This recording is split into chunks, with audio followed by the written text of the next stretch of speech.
अवनी को सौरभ और नील की बातों से बहुत गुस्सा आ गया और उसने बोला, कैसे आप दोनों? एक दादी सा का सगा बेटा है और एक उनका पोता, और उन्हें इतना भी नहीं मालूम कि आप लोग दादी सा को दोनों हाथों से लूट रहे हो। बेचारी। गौतम ने अवनी से कहा, छोड़ो, इनकी बातों में क्यों पड़ती हो, चलो चलते हैं। इन लोगों को सजा अब दादी सा देंगी जब उन्हें टूटे हुए इन्वेस्टमेंट्स का कारण पता चलेगा। अवनी गौतम की बातों पर स्माइल करने लगी और दोनों वहां से नील पर हंसते हुए जाने लगे। वहीं नील गौतम को गुस्से से घूरे जा रहा था। उसका पूरा प्लान उल्टा हो चुका था। गौतम और अवनी को यूं खुश देख नील अपने आप को कंट्रोल नहीं कर पाया और उसने जोर से चिल्लाया, ओ मिस्टर गौतम दी ग्रेट, मेरा पर्दा तो फाश किया, लेकिन ये तो बताते जाओ कि तुमने ये सब रिया को इंप्रेस करने के लिए किया ना। एक तीर से दो निशाना, एक साइड अवनी भी खुश और दूसरी साइड रिया की नजरों में भी तुम हीरो बन गए। नील की बात पर गौतम और अवनी दोनों मुड़े। गौतम और अवनी के चेहरे से स्माइल जाते देख नील खुश हुआ और उन्हें चिढ़ाते हुए बोलने लगा, सच बोल रहा हूं ना गौतम? जी जा जी। अगर ऐसी बात नहीं थी तो फिर जब रोनी ने मुझे मारा और रिया डर गई तो तुम रोनी को उससे दूर क्यों ले गए? मेरा खेल चौपट करना था या रिया का शक दूर कर उसे इंप्रेस? भूल गए तो याद दिला दूं, तुम अवनी के पति हो, बस उस तक ही लिमिटेड रहो। तुम्हें आखिर रिया की नजरों में हीरो बनकर क्या मिलेगा? गौतम, मुझे तो ऐसा लगता है कि अब तुम्हारा मन अवनी से भर गया है, इसलिए तो रिया की नजरों में अपना इंप्रेशन जमाने की कोशिश कर रहे हो। रिया के एक्सप्रेशंस गौतम के लिए देखकर अवनी के मन में पहले से ही इस बात को लेकर शक था और अब नील की बातों ने भी उसके जहन पर गहरा असर किया था। लेकिन गौतम चुप रहने वालों में से नहीं था।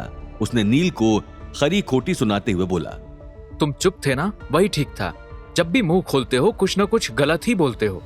तुम्हारे लिए रिया एक खिलौने की तरह होगी जिससे तुम्हारा मन भर सकता होगा, लेकिन अवनी मेरी बीवी है, मैं उसे चाहता हूं। तुम्हारी तरह मेरी इतनी थर्ड क्लास सोच नहीं है, सो शट अप। ऐसा बोलते हुए गौतम अवनी की ओर मुड़ा और उसने अवनी की आंखों में देखते हुए बोला, अवनी, तुम नील की बातों में तो नहीं आ रही हो ना? गौतम का उसके लिए इतना सब करने के बाद अवनी गौतम को हां बोलकर निराश नहीं करना चाहती थी, इसलिए उसने गौतम को एक कॉन्फिडेंट स्माइल देते हुए उसकी बात से सहमति दिखाई। लेकिन रिया वाली बात उसके मन में अभी भी खटक रही थी। यह पहली बार हुआ था कि किसी और लड़की का गौतम को निहारना या गौतम के बारे में अच्छी अच्छी बातें करना अवनी को ठीक नहीं लग रहा था। शायद गौतम भी अवनी के कश्मकश से अनजान नहीं था, इसलिए जब उसने देखा कि रिया, सुलेखा और मोनू अभी भी सड़क पे खड़े थे तो उन्हें कोई भी ऑटो या कैब नहीं मिल रहा था, उसने आगे बढ़कर उन्हें लिफ्ट ऑफर नहीं की। भले ही उन दोनों को सड़क पर नील और सौरभ के हवाले छोड़ना सही नहीं लगा, इसलिए गौतम ने पहले अवनी की ओर देखा कि वो क्या करना चाहती है। अवनी भी इस वक्त नील को यह नहीं दिखाना चाह रही थी कि उसकी बातों ने उस पर कोई भी असर किया है, इसलिए वो खुद आगे जाकर रिया और सुलेखा को उनके साथ चलने के लिए कहती है। मोनू भी लगे हाथ गौतम को देखने लगता है और गौतम उसे भी कार में बैठने का इशारा करता है। गौतम अवनी को आगे वाली सीट पर बिठाकर ड्राइवर सीट पे आ जाता है। वहीं मोनू एक जेंटलमैन की तरह स्टाइल से रिया और सुलेखा के लिए पीछे वाला डोर खोलता है। सुलेखा के पीछे पीछे जैसे ही रिया कार में बैठने जाती है, उसकी जेब से एक सफेद रंग का पत्थर नीचे गिर जाता है, जिस पर मोनू की नजर पड़ी और उसने उस पत्थर को उठाते हुए बोला, अरे याद आ गया गौतम जी, मैंने आपको कहा था ना कि मैंने आपको पहले कहीं देखा है। मुझे याद आ गया, असल में आप भी मेरे ग्राहक रहे हुए हैं, भूल गए क्या? ये पत्थर मैंने ही आपको चोर बाजार में बेचा था।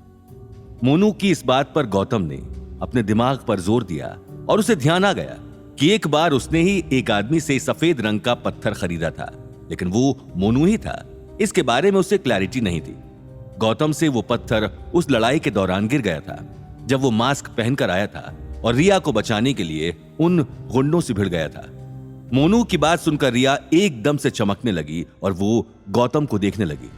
रिया की नजरों में ऐसा कुछ था कि गौतम उसे देख सोच में पड़ गया। ये क्या हो गया? मैं कभी नहीं चाहता था कि रिया को पता चले कि उस दिन मैंने उसकी हेल्प की थी, और वो हेल्प भी मैंने अवनी के खातिर किया था। ये पत्थर तो मेरे लिए खास है, लेकिन अवनी से ज्यादा खास नहीं। ऐसा सोचते हुए गौतम ने मोनू से झूठ बोला, नहीं मोनू, तुमने किसी और को ये स्टोन बेचा होगा। मैं इस स्टोन का क्या करूंगा?